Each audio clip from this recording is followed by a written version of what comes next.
Hello बच्चों, let's read this question. Question says let P and Q be points on the lines L1. R vector is equal to 6i cap plus 7j cap plus 4k cap plus lambda times 3i cap minus j cap plus k cap, and L2 R vector is equal to minus 9j cap plus 2k cap plus mu times minus 3i cap plus 2j cap plus 4k cap respectively, which are nearest to each other. The equation of plane OPQ, where O is the origin, is option A is 23x plus 9y minus z equal to 0. Option B is 2x minus 3y plus 10z equal to 0. Option C is 2x plus 3y minus 10z equal to 0. And option D is 23x minus 9y plus z equal to 0. सबसे पहले हम discuss करेंगे अपना की concept, and की concept is, इस question में जो की कंसेप्ट है वो बहुत इंपॉर्टेंट है बिकॉज वो ज्योमेट्री के बहुत सारे क्वेश्चंस में यूज होता है. और वो की कंसेप्ट क्या है? Shortest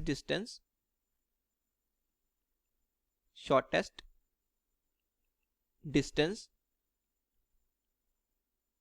between two curves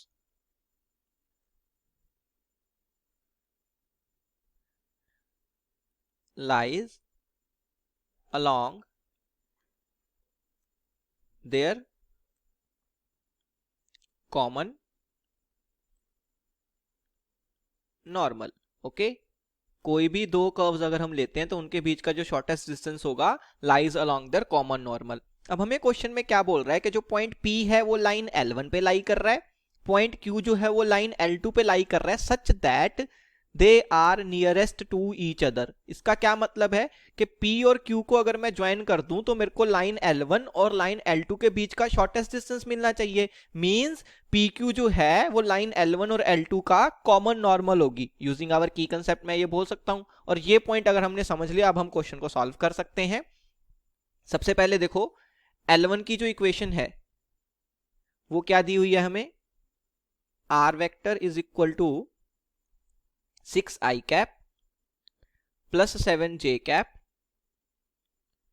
plus 4k cap plus lambda times 3i cap minus j cap plus k cap, right? इसी को अगर मैं कार्टेशियन फॉर्मेट में लिखना चाहूं तो कैसे लिख सकते हैं? देखो, L1 की इक्वेशन इन कार्टेशियन फॉर्मेट कैसे लिखेंगे? x माइनस, यहाँ पे देखो आई कैप का कोफिशिएंट क्या है? 6, तो यहाँ पे आ जाएगा x माइनस 6 अपॉन लैम्डा के साथ जो वेक्टर मल्टीप्लाई हो रहा है उसमें आई कैप का कोफिशिएंट वो हो जाएगा 3. सिमिलर तरीके से next will be it is equal to y minus 7 upon minus 1 and it is equal to z minus 4 by 1 and it is equal to lambda. इस तरीके से लिख सकते हैं. अब यहां से देखो, अगर मैं लाइन L1 पे लाई करने वाले किसी भी जनरल पॉइंट के कोऑर्डिनेट्स लिखना चाहता हूं तो वो मैं किस तरीके से लिख सकता हूं? देखो, P पॉइंट जब लाइन L1 पे ही लाई कर रहा है तो P के कोऑर्डिनेट्स हम लिख सकते हैं.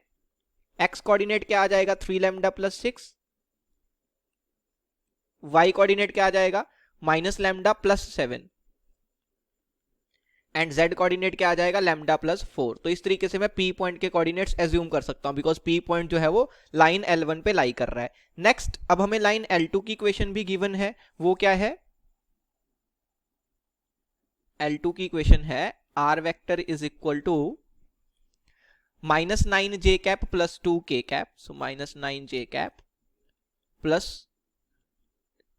2k cap plus mu times minus 3i cap plus 2j cap and plus 4k cap. Okay, अब इसकी अगर मैं कार्टेशियन फॉर्म लिखना चाहूं तो लाइन L2 को कार्टेशियन फॉर्मेट में कैसे लिख सकते हैं? आई कैप का कोफिशिएंट यहाँ पे है ही नहीं, 0 है, तो यहाँ पे क्या आ जाएगा? सिंपली x माइनस 0 अपॉन, यहाँ पे आई कैप का कोफिशिएंट कितना है? Minus 3. So x minus 0 by minus 3 it is equal to y plus 9 हो जाएगा बिकॉज j कैप का कोफिशिएंट माइनस 9 है, whole divided by 2 and it is equal to z minus 2 by 4 it is equal to mu. Okay, इस तरीके से हम line L2 की equation Cartesian format में लिख सकते हैं. अब अगर मैं Q पॉइंट के कोऑर्डिनेट्स लिखना चाहता हूं, Q पॉइंट जो है वो लाइन L2 पे लाई कर रहा है, तो यहां से देखो x की वैल्यू कितनी आएगी? माइनस 3 टाइम्स म्यू, y कितना आ जाएगा 2 mu minus 9, so 2 mu minus 9 and z coordinate कितना आ जाएगा 4 म्यू प्लस 2, सो 4 म्यू प्लस 2। ये मेरे को क्या मिल गए, q पॉइंट के कोऑर्डिनेट्स मिल गए। अब मेरे को p के कोऑर्डिनेट्स भी पता है, q के कोऑर्डिनेट्स भी पता है, तो क्या मैं pq वेक्टर लिख सकता हूं? pq वेक्टर कैसे लिखेंगे, देखो सबसे पहले q का जो x कोऑर्डिनेट है उसमें से हम p के x कोऑर्डिनेट को सब्ट्रैक्ट कर देंगे, तो क्या आएगा देखो minus 3 mu minus 3 lambda plus 6, so minus 3 lambda plus 6। ये हमारा क्या हो जाएगा, आई कैप का कोफिशिएंट हो जाएगा। सिमिलर तरीके से q के y कोऑर्डिनेट में से p का y कोऑर्डिनेट सब्ट्रैक्ट कर देंगे, तो क्या आएगा देखो 2 mu minus 9 minus lambda plus 7, ये हमारा क्या हो जाएगा j कैप का कोफिशिएंट हो जाएगा। एंड लास्ट q के z कोऑर्डिनेट में से 4 म्यू प्लस 2, इसमें से हम सब्ट्रैक्ट कर देंगे p का z coordinate that is lambda plus 4। ये हमारे पास क्या आ जाएगा k कैप का कोफिशिएंट आ जाएगा। इस तरीके से हम pq वेक्टर लिख सकते हैं। इसको अगर मैं थोड़ा सिंप्लीफाई करके लिखूं, सो pq vector is -3 into mu plus lambda plus 2, so mu plus lambda plus 2 I cap plus J cap का जो कोफिशिएंट है उसको सिंप्लीफाई करेंगे तो क्या आ जाएगा 2 म्यू प्लस लैम्डा माइनस 16, सो 2 म्यू प्लस लैम्डा माइनस 16, ये हमारा जे कैप का कोफिशिएंट हो गया। और के कैप के कोफिशिएंट को सिंप्लीफाई करेंगे तो 4 mu minus lambda minus 2, so plus 4 mu minus lambda minus 2 के कैप।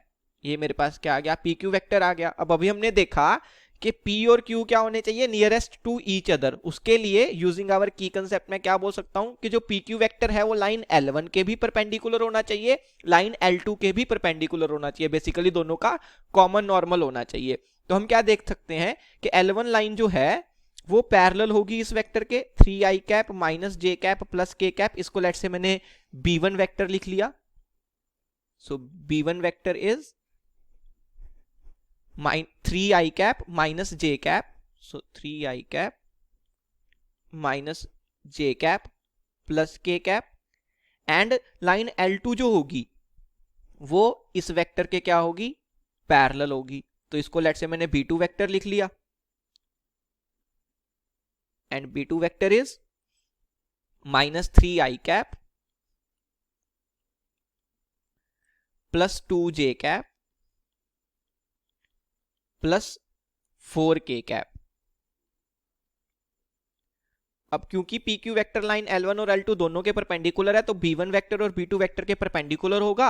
अगर परपेंडिकुलर है तो मैं क्या बोल सकता हूं कि परपेंडिकुलर वेक्टर्स का डॉट प्रोडक्ट 0 होता है। तो हम क्या करेंगे, सबसे पहले PQ वेक्टर डॉट प्रोडक्ट में V1 वेक्टर निकालेंगे और इसको 0 के इक्वल कर देंगे। डॉट प्रोडक्ट कैसे लेते हैं, आई कैप के कोफिशिएंट्स आपस में मल्टीप्लाई होंगे तो क्या आ जाएगा -9 into mu plus lambda plus 2, फिर जे कैप के कोफिशिएंट्स आपस में मल्टीप्लाई होंगे तो क्या आ जाएगा -2 म्यू माइनस लैम्डा प्लस 16, फिर के कैप के कोफिशिएंट्स आपस में मल्टीप्लाई होंगे तो कितना आ जाएगा 4 म्यू माइनस लैम्डा माइनस 2। ये किसके इक्वल होना चाहिए, 0 के इक्वल होना चाहिए।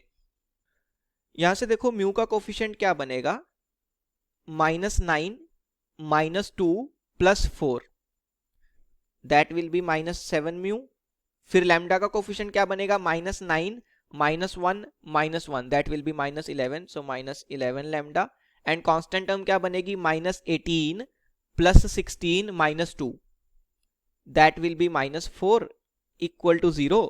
माइनस साइन से अगर मैं पूरी इक्वेशन को मल्टीप्लाई कर दूं तो मेरे पास क्या आ जाएगा कि 7 times mu plus 11 times lambda plus 4 equal to 0। और ये लेट से मेरी फर्स्ट इक्वेशन आ गई।